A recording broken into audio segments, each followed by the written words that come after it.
Welcome to another episode of the Brown Couch Bros. Brown Couch Bros, 1 2 1 2. Here we go. Let's get it. Another Sunday. We got a special guest here with us today, but before we get to our guest, let's toast it up. Customary fashion. Bam, bam, bam. Good water. Yeah, keep my cup away from me. All right, fellas, so let's tip it off. Jess, what you got for the tip off? Man, I was at home over the weekend cleaning out my closet. What? Ran across a couple of magazines and Penthouse or Playboy? Black Men magazine, Sports Illustrated, Inside Editions. And it was so crazy, man, because I'm not the Lion fan on the show. Y'all know that. I'm a Cowboy. We know but that. I do have respect for him. I was once a season ticket holder. For the Lions? For the Lions. What? I was a season You cheated on Jared. Well, you know, I wanted to see good football played. And then just so happens that particular year, my Cowboys came to town. And I got the official program right here, man.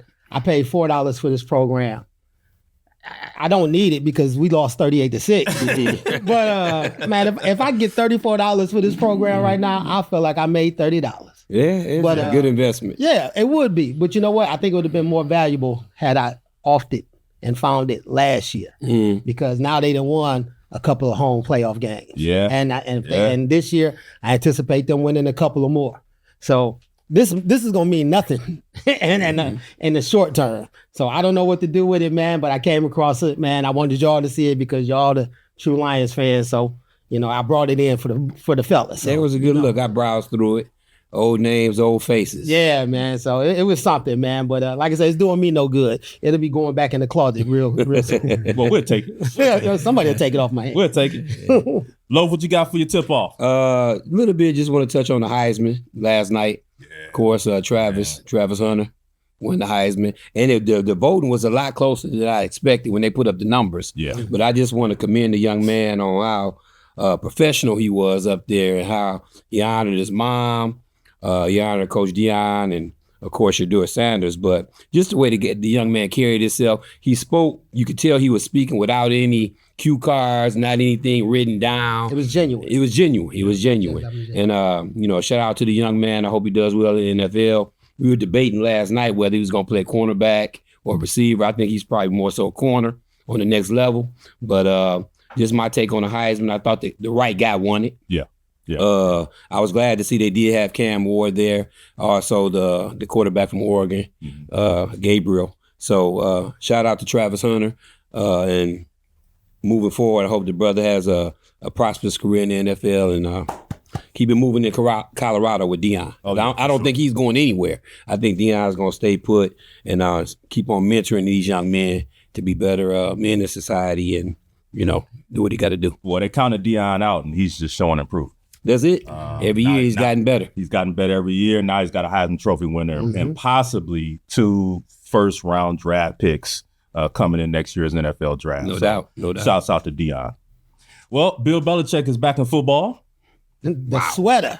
He's back in football. Not in the NFL, but in college football. So Bill Belichick's going to college, North Carolina. An interesting signing for him. You wouldn't guess, I wouldn't guess that Bill Belichick would be interested in a college job. I would think that he would want to be back in the NFL and in pro football. But a few people have said, it's interesting now because college football isn't what college football used to be. You now have, players who are making millions of dollars in NIL, and college football now with the transfer portal is kind of seeming like pro football. Where you got somewhat of a salary cap and then free agency with the NIL.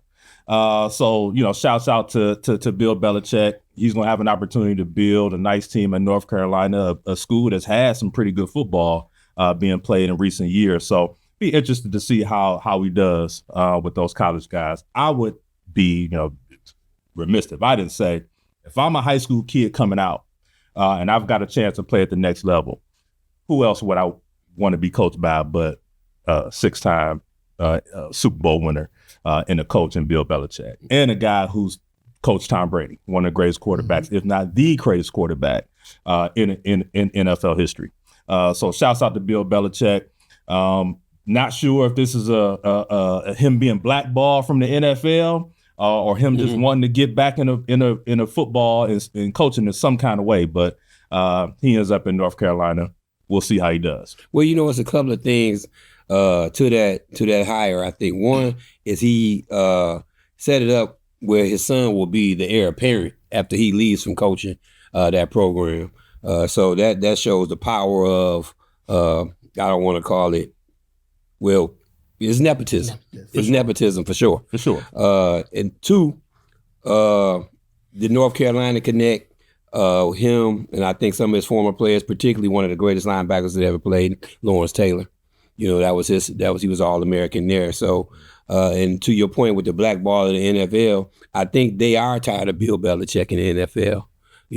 And to your point, as far as with the NIL, and it's kind of like the salary is structured, whereas athletes are getting paid now. So, although you see a dry Bill Belichick, not a great personality, he still know how to finagle the numbers.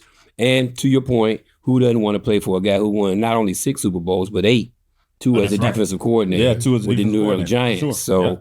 So, and a lot of people might not realize this. Bill Belichick used to coach for the Detroit Lions back in the day when he first started in the game. Yeah. I think he was a young defensive back coach. So, Bill Belichick, he got to do his thing in North Carolina, and we see how it go. Well, I'm quite surprised that he did it, only being 14 wins away from Don Shula. So, yeah, he might have been blackballed because they don't want him to have that record because of his dryness to the media and things of that nature. So, whatever the case may be, as far as him finagling numbers, he may not have to do that as much because he did hire a guy to kind of be like a GM. And a lot of colleges are going to that with this NIL. So, coaches don't even have to deal with it. You tell them the guy I want. You got specific guys on your staff that works with NIL. And that's all they do. That's all they do. And that's all they do. So, like you say, it's a changing game. So it's going to be it's going to be tough, tough sledding at the beginning. But as long as he sticks with it and get behind these guys, as long as he wants to coach at UNC, I see playoffs coming. And I see playoffs coming for him quick. Yeah.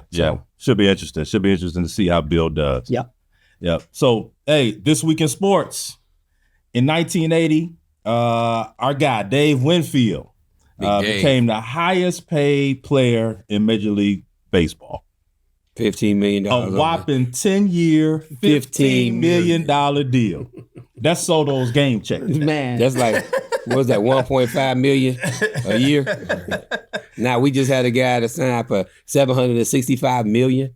15 over years. 15 years, average $51 million a year. It's crazy. Got a $75 million signing bonus. Signing bonus was $75 Just to sign, $75 million. This was put his name on the piece of paper. Yeah. That's it. So Dave Winfield, a 3-sport athlete. Hall of Famer. Yeah, Hall of Famer. Yeah. He could have played almost anything. Yeah, basketball, baseball, football. He should go back and redo his deal because he's a much better athlete than Soto. So he sure is. Yeah, he sure is. Yeah, I saw that, man. I chuckled because I was like, man, 1980. 1989 is 15 years, $775 million. 10 million, 10 years, 15 million. He got one of those Magic Johnson deals. Right, that 25 for 25. Yeah, I mean, it's crazy, man. Yeah. I know these guys are kicking themselves now. Hey, that was the time, though. I wish I would have. 1980, that was a lot of money in 1980. 30 years later.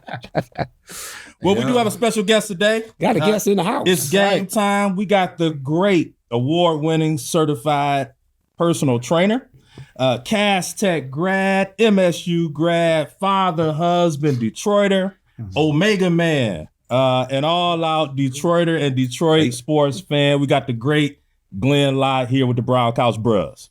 What up, though? Thanks for having me. Welcome to the Brown Couch, brother. What up, though? You said the great Glenn Lott. I don't know about that. I'm just happy to be here. And if I could, I know a little something about the history of sports.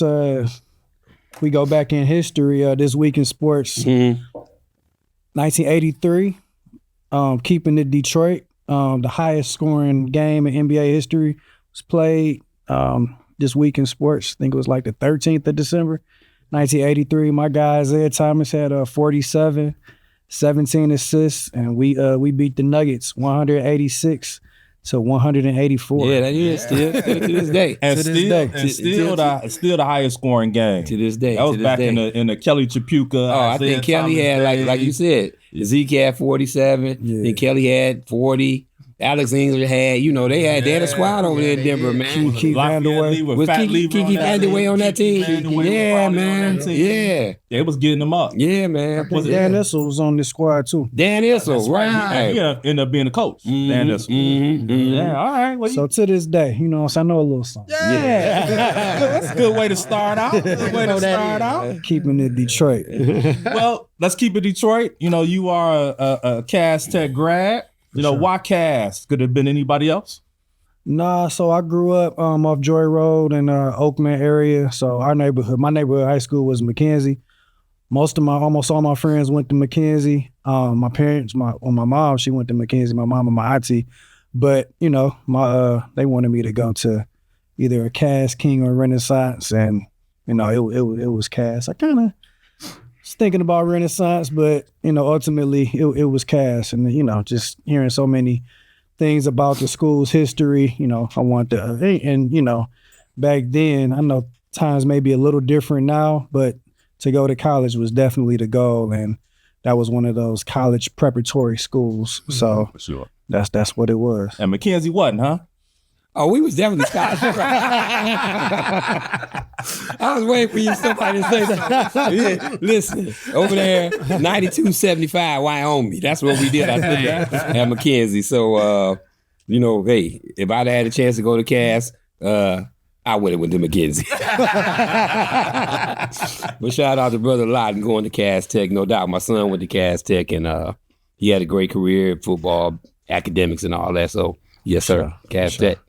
So from Cass, you go to Michigan State. Yes, sir. Become a Spartan. Yeah. Kept it green. Kept it green and white. For sure. Yeah. Why Michigan State?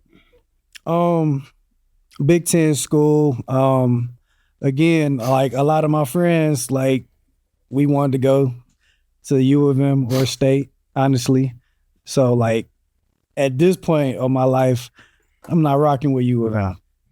You know what I'm saying? Because I'm a Spartan, but to keep it 100, back then U of M could have been an option. We fresh off the Fab 5 days, what I'm saying? Desmond Howard and all of them guys, that would have been cool to do.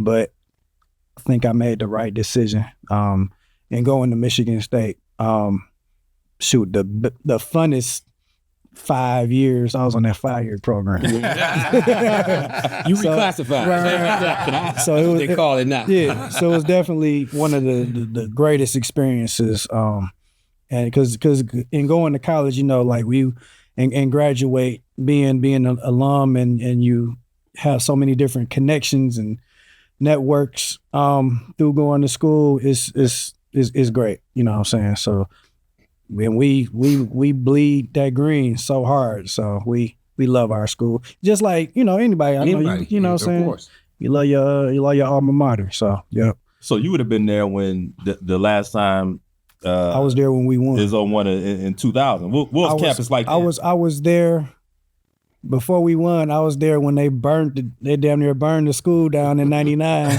It was the riots in '99. We lost in '99, I think, to Duke. And they was burning couches, man. It was crazy. Like they was burning the school up. But then we won in 2000, and I remember where I was. We was in the dorm. All my boys, we was watching it. And then was that? Maybe I wasn't in the dorm, but I know we got out in the streets and was hanging out. It was the time for sure. Yeah. For Let sure. me ask you this: as it pertains to being a trainer, was that where you picked up your love for being a certified, or just get into being a health, your health and helping other people develop a good mindset to stay healthy? Yep, absolutely. That's where it like really got off the ground. So back at Cass, I played basketball for a year. When I tried out 9th grade, I did not make the team. My dad, I wasn't in shape. Like I wasn't in real basketball shape. Like I was kind of more so used to playing backyard in the hood, but like opposed to running full court and stuff like that, to be I was a guard, you know what I'm saying, the point guard. So guards got to be fast. Yeah, you know what I'm saying? You got to be fast. So like my dad, he got me lifting weights and running up and down hills. So I picked up that work ethic and, to make the squad 10th grade. And that work ethic stayed with me, and I wasn't getting too much taller. So I just wanted to, you know what I'm saying, get stronger. So I just was working out at state. And then that turned into people want me to help them. Mm-hmm. You know what I'm saying? And from there, you know, I just kind of found myself to be like that not necessarily a trainer then, but I just kind of led the workouts, you know, and people trusted me. And that turned into, you know, people wanted to throw me a couple dollars. So upon graduating, it was like, shoot, because I actually majored in advertising. I did not do anything with my major besides advertise myself. This was after 9/11, mm-hmm. so the economy was it wasn't that great for at least for my field, at least. So I got right back into training. One of the guys I was working out with, he had graduated a year or two before me, and he was a trainer at Bally's. I'm like, I'm gonna get into it. So I started working at Bally's, ended up getting certified to train. So, you know, I was official. And you know, here we are. Rest is history. Yeah. I also was a substitute teacher at the time, so I was working 2 jobs. So I was just grinding. Mm-hmm. So, yeah. Nice. Now you know, not only do you train adults, but you also train, you know, young athletes too. Yeah. And you're now the trainer for the Cass basketball team. Yes, sir. So talk about that experience and what you see. You know, how do you go about training younger athletes as opposed to adults? Yeah, I've been with Cass for it's been 10 years now, actually. Another guy that was on the team with me, Dave Dixon, he was the coach at Cass. So when he was the coach when he asked me to come aboard to be the strength coach for the team. So we already had that. Shout out to young Dave Dixon. We got to get him on the show. Dave Dixon, yeah. Yep. So that's my guy. I talked to him earlier today, actually. So you know, we CT 97. So he put me on the squad to get them guys stronger. And the difference in you said the difference between training kids and adults. Yeah. Because it's like you got clients watching. Right. No. Right. You got clients watching. Exactly. It's like with adults, we kind of feel like we need it, but with kids, they're kind of already, especially if they're on a team, they're already athletic. Go. Right. Yeah. You know what I'm saying? But then they really understand what it takes to possibly go to the next level. Like if you have a trainer, but the guy who you have to play against or the next guy does not have a trainer, you know what I'm saying? Like you have a heads up on him. If y'all are both like the same athlete, but you have these tools to take you to the next level.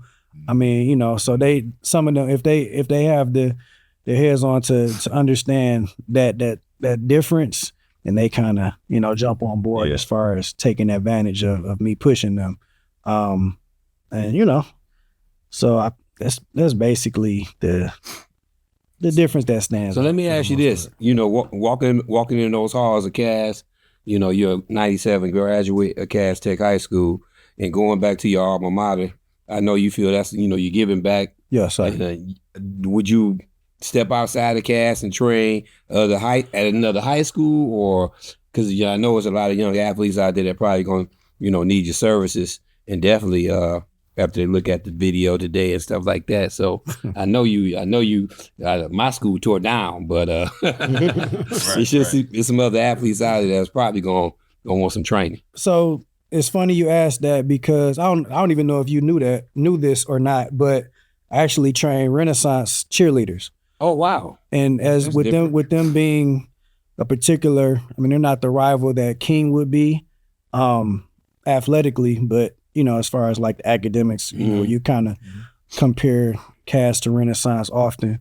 But, you know, because the cheerleading coach, she's also a graduate of Cass, CT 97 with me. She's their cheerleading coach. So she brought me on, and I was on board with what she wanted to do. And even though I'm at Renaissance, you know what I'm saying, with them as well, I'm still gonna do my job. Do your job, You know what I'm yeah, saying? that's what's Because up. I mean, at the end of the day, if these kids are learning this skill set and getting this learning the discipline it takes to get a work ethic and things like that, then I'm all for it. And I ain't gonna lie, I don't know if that's one of y'all questions, but me working with these girls has been a challenge. I've been a trainer 25 years.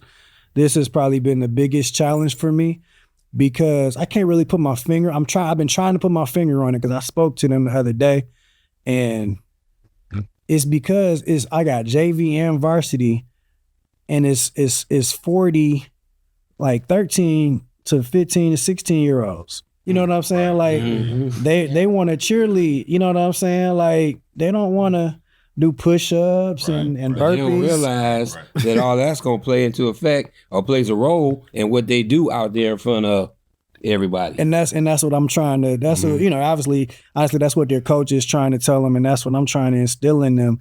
But it's so many of them. You know what I'm saying? And like, nothing against females, but they're girls. So it's like with boys, yeah, we want to do this and that, but with them, because and like they do competitive cheerleading, so they're not just doing the rah, like they picking the girls up. Exactly. And so they need that strength. Exactly. So I mean, so they understand. And it's been a challenge for me. It's been it's been great. You know what I'm saying, working with them. So, but as far as me really trying to go into my bag, as far as what I do, you know what I'm saying, it's been a challenge for me because I want the best for them. So, So Glenn, I got a question. Does your training not just physical, but is it nutrition and everything? Do you cover all that with everybody?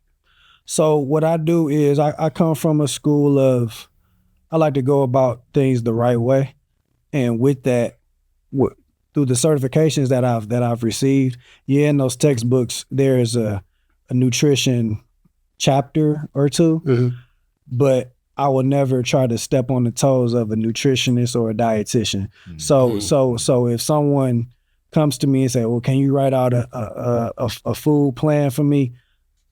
I probably would not. I'm saying, like, we'll talk about what you should and shouldn't eat, but it doesn't go too deep into what, I'm saying, into, all the calories and things like that. But, we're going to understand that calories out over calories in will get you to lose weight, opposed to, vice versa, will get you to bulk. Because it depends on the person. Like with me, I love to lift, but also love to eat. You know what I'm saying? So like when I'm sitting down talking to somebody and I know, like, some of these people, like, I could, we could work out in our sleep. That's most guys. We could work out in our sleep, but they go back and want to eat any and everything and just go back to the gym. And it's like, you might be able to still hit something good on the bench, but you know what I'm saying, if you're trying to really cut up, or you saying you're trying to get ready for this trip, like, you got to cut back on the chips, or you got to cut back on, you know what I'm saying, or the portions, you know what I'm saying, and we're not doing anything but getting older. So that's my problem. The honey buns. If I can let that, if I can just let those honey buns go, I might be able to cut up a little bit. My case is, people or individuals tell me all the time, it's like, damn it, I don't care how much you work out, if you're still gonna eat the way you eat, you're not really gonna burn the fat or whatever like that. So to your point, you're right about that. You can't what is the term, the phrase, you can't outwork a bad diet. I can't do it. But then you got some people that's the opposite. They'll eat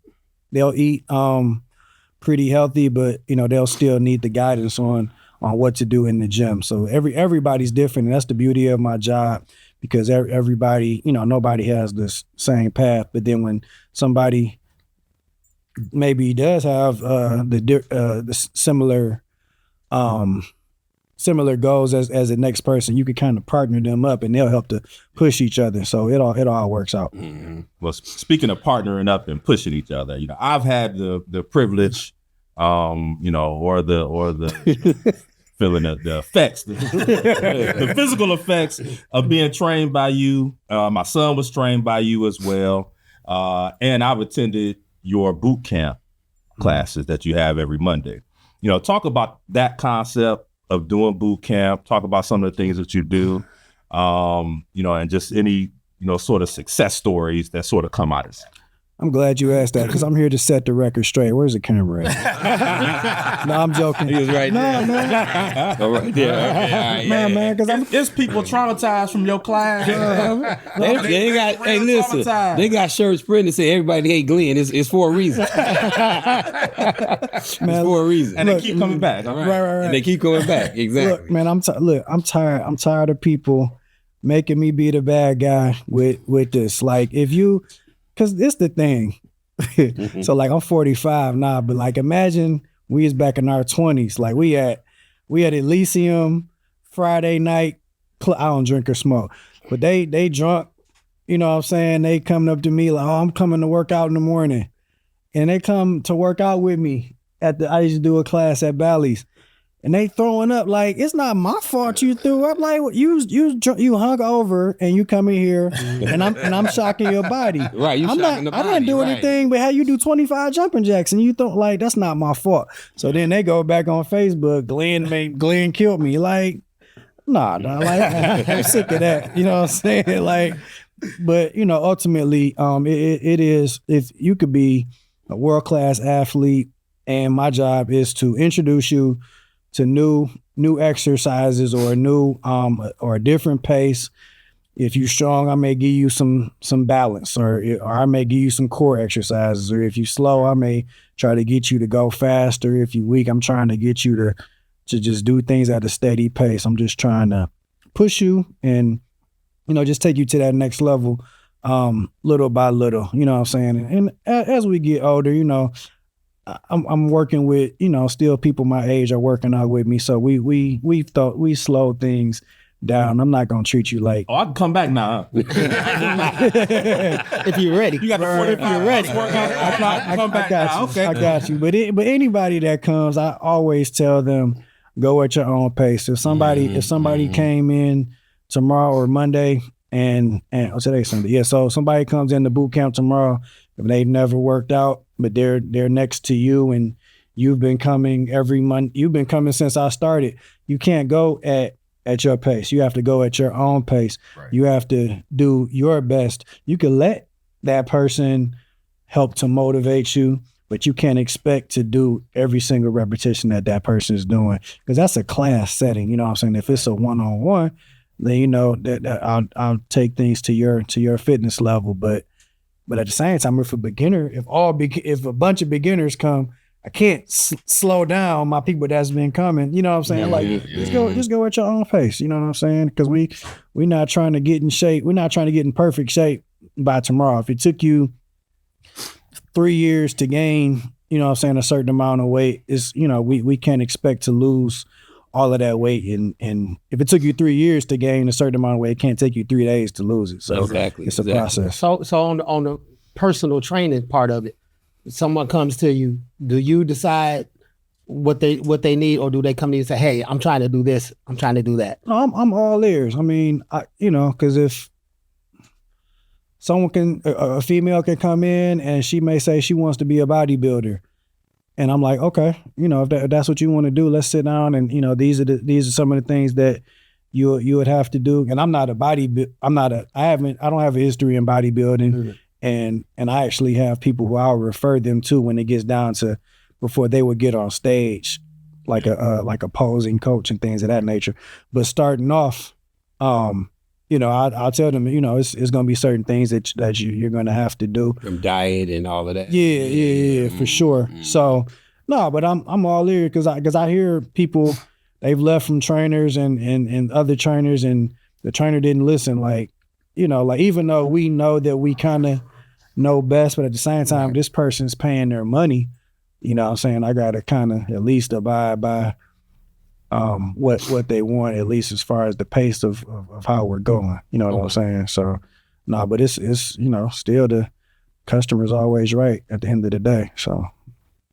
Now, do you keep it real with people? Like, if they come to you and they, you know, shape us some kind of way and they say, you know, in 6 months, I want to be on the stage for a physique contest, and they not necessarily built like that, right? Yeah, no, You say, hey, maybe you want to try something else, or we're gonna take us 30 days to figure it out, then reassess. No, I ain't trying to steal nobody's money. I keep it real with them, and I tell them, realistically, like, maybe we can't do this in a certain amount of time, but maybe we can do that, and then maybe we can get to that said goal by whatever time frame it would be. But I'm, sometimes I done kept it too real with people, but that's just because I care. Ultimately, at the end of the day, I care for sure. Let me ask you this, and I know it wasn't part of the program, but I know you've done it a couple of times. That Tough Mudder, tell us something about that and what made you get involved in that. I see that it's really physical and it's mental also. So let's talk about that a little bit. Yeah. So Ed Williams from Theta Gamma, Eastern Michigan, one of the Qs, he did it, and he was gonna pull me in it to do it with him the year before I did it, and I was like, nah, I'm not ready, because I really wasn't, because come to find out, because I'm more of a weightlifter, you know what I'm saying? Right. But Tough Mudder, for anyone that doesn't know, is one of the obstacle courses. You got Tough Mudder, you got Spartan, you got the Spartan race, you got Down and Dirty, you got some other obstacle course runs. So Tough Mudder is 13 miles with like 26 obstacles. So the reason I wasn't ready is because I wasn't ready to run 13 miles. Like I wasn't even running 8 mile. You had me at 13 miles. Yeah, that's what it is. Like, so if somebody wants to do it, so like if I know how most fellas go, and you say you want to do it for this coming summer, I'm like, all right, well, you got to start. We got to work on 1 mile at a time, because it's not like we running 13 straight miles. Right. And that's something. The whole. Yeah, it's like I did do a half mile, and that was 13 miles, and that was hard because it's different from Mudder. So I did almost 10 Mudders, and then up and did a half marathon. It was different, you know what I'm saying? But with Mudder, you run a mile or two and then do an obstacle. And the obstacle is fun.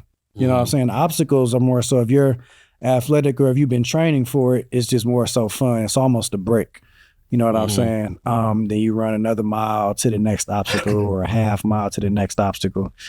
So it's running in between all the obstacles. Gotcha. And you running through mud.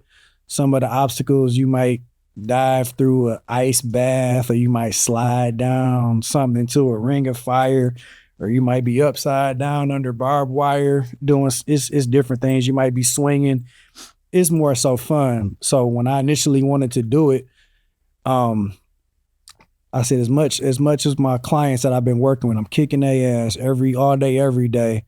I'm standing there while they dying.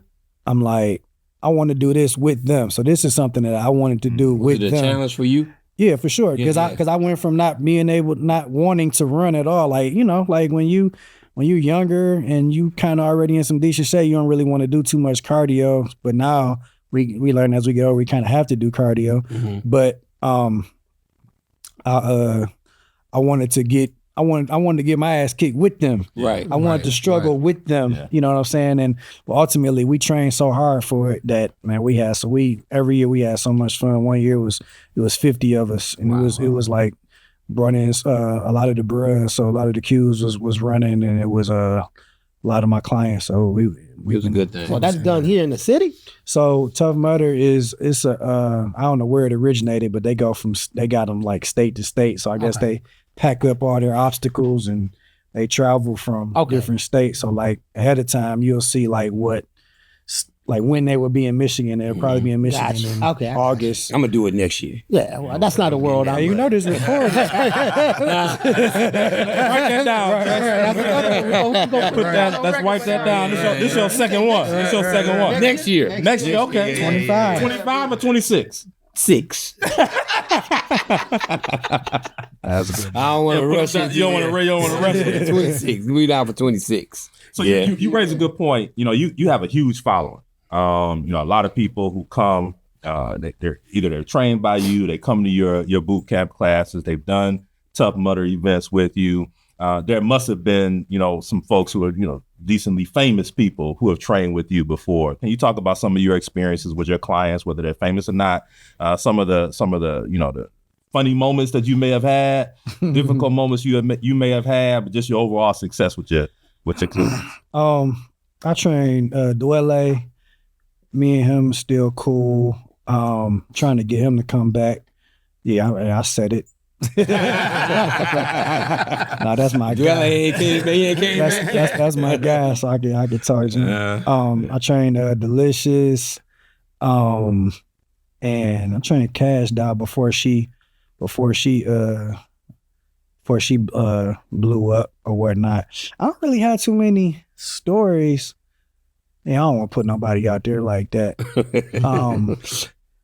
Yeah, I ain't got no. Tell all. Right. That's probably the best way to answer. Right. Probably the best way to answer that question. Well, before we let you get out of here, we got some quick hitters for you. Few quick hitters, and I know you're a huge sports fan, so this won't be difficult for you at all. You won't need to train for this. You got it. I know you're a huge Wu-Tang Clan fan. We also, often consider Wu-Tang the dynasty of a rap group, if you will. What's the greatest dynasty in your mind in sports? Greatest dynasty in sports. So, unfortunately, because I'm a rep the D all day long, it's probably those Bulls squads. They low key could have won 8. Well, yeah, the 2 years that Jordan sat out. Yeah, I think they could retire rather. Yeah, I think they could have. They probably Houston was tough, but you might be right about that. They could have won 8 in a row. Yeah, but even if they with 3-3, you know what I'm saying, 2, those that 6 that they did, I think. Yeah, I think that was tough. And we not supposed to be Bulls fans, and I'm not a fan. It's just what it is. It is what it is. Respect the dynasty. Yeah, you're right. It is what it is. Yeah. Best Detroit Piston in franchise history. Man, that's easy because he made before him. He the reason I picked up a basketball. I was 8 years old, and I remember watching. My granddad used to watch the Pistons, and I remember sitting down with him. And I'm like, dang, who's the best player? I literally remember asking him this. I'm like 8. I'm like, who's the best player? Who should I be watching? He's like, number 11. And ever since he said that, I just been watching number 11. And, with me being short and Isaiah was the shortest guy on the team, it was just like, I don't know, like that was like, Isaiah is still my favorite athlete of all time. So Isaiah Thomas, I feel like he the greatest Piston of all time. I don't know, it seems like currently I don't necessarily like the light that he's in because he's gotten such a bad rap. Obviously, I don't know what all is true, but I don't know. He don't really get a bad rap. The bad boys teams, they get a bad rap. I don't really like it. Like they make it seem like the bad boys was the bad boys. Right? Yeah, but it's like the Celtics did that. That's where the Pistons learned from. That's who they got it from. That's who they got it from. But they still was playing good basketball, so they just try to erase. They try to wipe out those years that we won. We should have won in '88. Phantom foul, and it was still time on the clock in that game 7. Like they on the court. You know what I'm saying? That's not gonna happen today. You know what I'm saying? And even in that game 6, when Isaiah scored 25 in one quarter on 1 foot, like imagine, I know injuries was a part of the game, but like we legit, like they act like we really almost didn't win three straight. I think it was.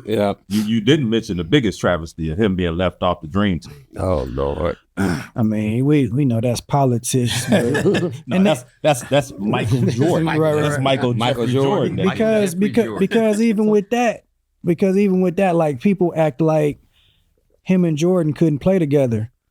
Who was the backcourt of every Eastern Conference All-Star team? It was Jordan. It's Jordan and Isaiah. That was the backcourt. I think it was one year where it wasn't Isaiah, but for the most part, like at the end of the game, Isaiah and Jordan, he was throwing them oops all day, every day. They played together. It was that full court bounce pass that he threw to Mike. And Full court bounce pass. And before Isaiah ended his career, he tore his Achilles. Mhm. Yep. Oh. So you come. Yeah, you see why I went with that. So listen, you come out of Cass, athlete at Cass, without naming yourself. Who was the best athlete that ever came out of Cass, in your opinion? It wasn't me, that's for sure. They come out of Cass. It's Chris Douglas Roberts. He was there for like 3 years, but he didn't graduate from Cass. So you can't count him. CDR. He was a good player, yeah. CDR was a bad boy. He was a bad boy. Yeah, he was. Memphis. Yeah, he was a bad boy. Um, The current coach was a bad boy, but yeah, he went to Cass. Steve, Steve. Yeah, scored. Yeah, two years in a row. Yeah, he was scoring at like 30. He's his son on the team, isn't he? Yeah. He's a sophomore, young Steve. Yeah, okay. Probably my man that played for Dallas, the Cowboys, Jordan. Oh, Jordan Lewis. Yeah, JD. Jordan Lewis. Yeah, played with my Surprised son. you ain't say Damon Webb the second. But I ain't got that. Actually, Well, he only played one sport. Yeah. I mean, you know. you got He ran track, but Jordan, I think JD did play some basketball. Well, JD played for Dave Dixon. Dave. Yeah, Dave did. Yeah. JD. So yeah, he was a bad boy. Yeah, he could hoop. Yeah, he could hoop. Yeah, You got my man too, Donovan Peoples-Jones. Yo, hell of an athlete. Yeah. They don't call him the freak for nothing. Well, you got to pick one. Yeah. I go Donovan Peoples-Jones. Donovan, DPJ. Shout out to DPJ. Good choice. Shout out to Good choice. DPJ. So rank the following players: Kobe, LeBron, and Mike. That's easy for me. There is a right or wrong answer to this too. You say that. Well, I already know who my There's a right or wrong answer to this. I mean, Jordan's one for sure. Of course. All right. I just think that I think that it's not much to talk about. So these first takes and these morning shows, they're debate TV. Like they're like, I think it's two guys. They set up two guys, and before the show they say, "Oh, I'm a debate for this guy, and I'm a debate for this guy." I don't think LeBron should be in this GOAT debate. I think he's good athletically to be, like, he's literally on top of the game still 20 years later. Like, he's one of the only athletes he's the youngest to do so many things, and he's the oldest to do so many things. Like, he's like the youngest, to score a certain amount of points, and he's also And the now he's oldest. all-time leading scorer. Yeah, you know what I'm saying? So, you can't take that away from him. You know what I'm saying? But I don't know. I don't think he should be in a debate against Jordan, because I think Kobe was a better hooper, because he was more of a killer. But LeBron is I think he's 3. So I think Kobe's 2. But because LeBron is up there in points and assists. You know what I'm saying? Yeah. So I get it. He's more of a facilitator than Kobe. You know what I'm saying?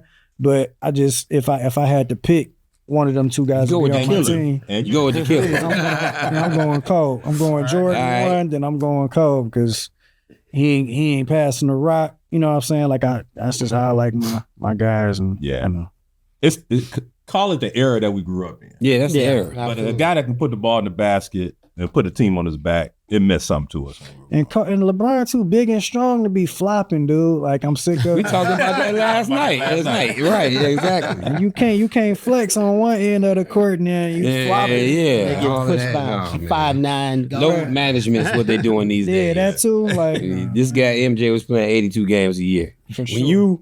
When you bought your ticket when Chicago Bulls was coming to town, you knew he was playing. Right. These days, when these athletes come to town, Steph Curry, LeBron, you buy your ticket and he's sitting out You may tonight, not and you don't even know as a fan. No, that's You not just paid your money. Oh, I'm going out here to see LeBron. Yeah. Oh, he not playing tonight. Damn. If It you wasn't like that with MJ. If you're gonna rest, you rest at the home games or something. Like, don't rest on weekends. Yeah. So, yeah.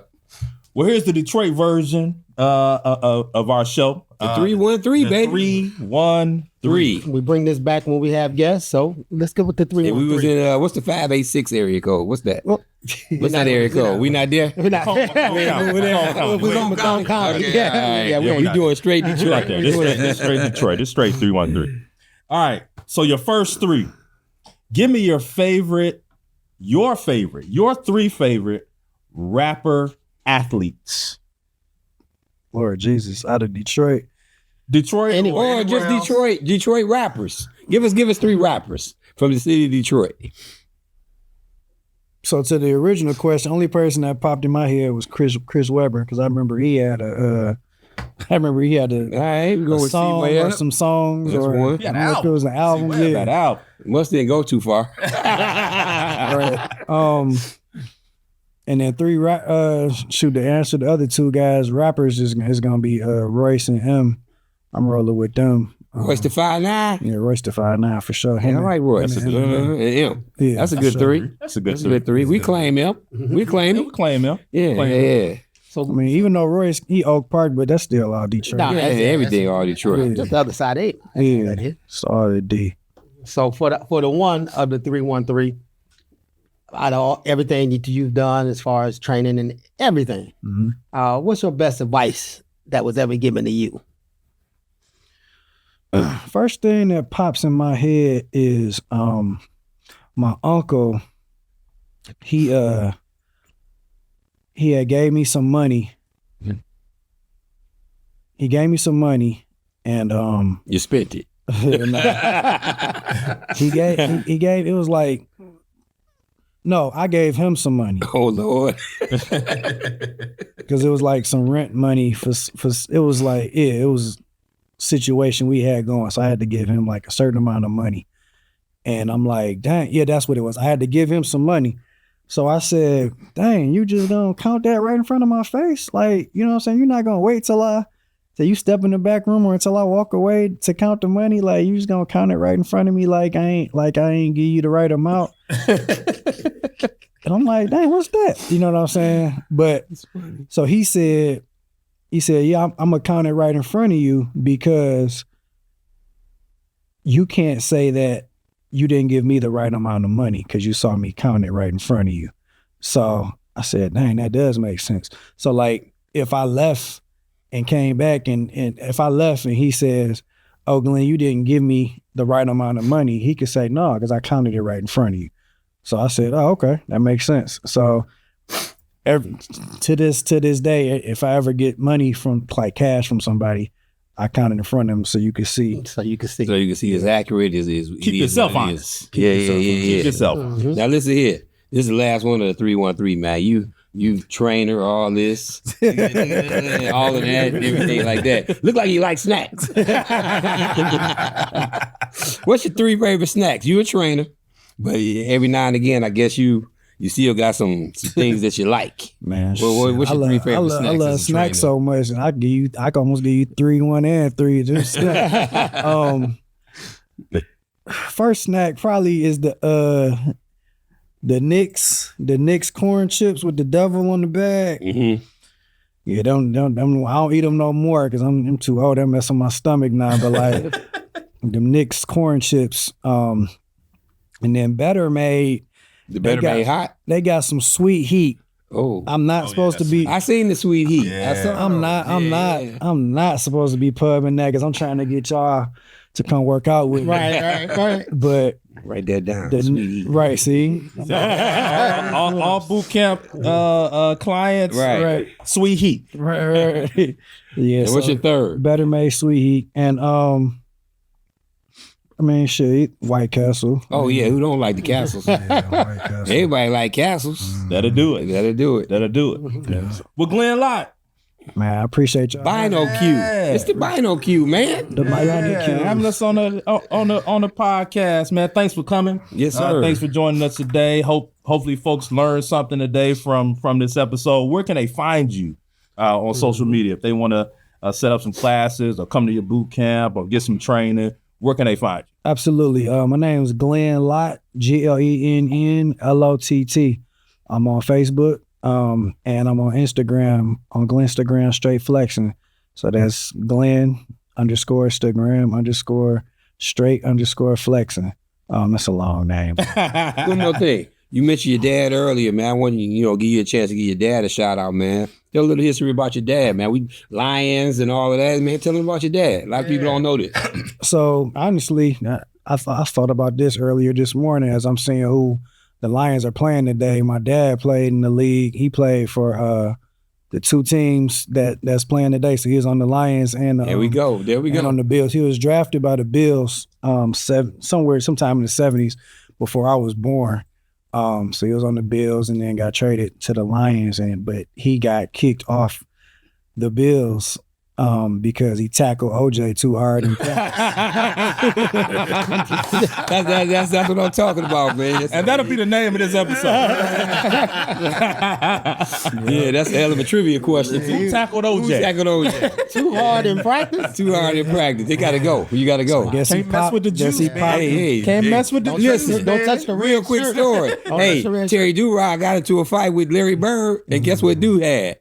You out of here. You out of there. You cut. You out of there. Yeah, man. I used to hoop with him at Lifetime. And your dad was the Bros. Yeah, he's accused. So there we go. Went to Drake University. It all come full circle. Yep, for sure. Yep. All right. Well, that's another episode of the Brown Couch Bros. Brown Couch Bros. Brown Couch Bros. We out of here, man. Peace.